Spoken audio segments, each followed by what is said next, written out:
بسم اللہ الرحمن الرحیم۔ حضرت فاروق اعظم رضی اللہ تعالیٰ عنہ ایک شخص کو ایک علاقے کا حاکم مقرر فرمانے کے لیے کاتب سے فرمایا کہ اس کی عمارت کے لیے کاغذ لکھو۔ کاتب لکھ رہا تھا کہ ایک چھوٹا بچہ آیا اور حضرت فاروق اعظم رضی اللہ تعالیٰ عنہ کی گود میں آ بیٹھا اور حضرت فاروق اس سے پیار کرنے لگے۔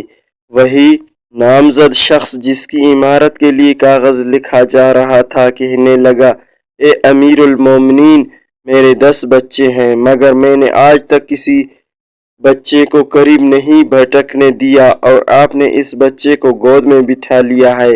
حضرت فاروق اعظم یہ سنتے ہی حکم دیا کہ کاغذ پھاڑ دیا جائے اور اس کے تقرر کو منسوخ سمجھا جائے۔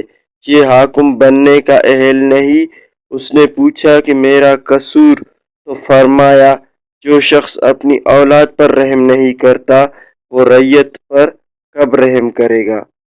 حاکم کے دل میں رعیت کے لیے رحم و شفقت کا ہونا ضروری ہے اور سنگ دل اس قابل نہیں کہ وہ حاکم بنے۔ اور یہ بھی معلوم ہوا کہ حضرت فاروق بڑے رحم دل تھے اور رعایا کا انہیں بڑا خیال تھا، اور رعایا کا خیال وہی رکھتا ہے جس کے دل میں خدا کا خوف ہو۔ پھر ایسی مبارک ہستی کا دشمن وہی ہو سکتا ہے جس کے دل میں خدا کا خوف نہ ہو۔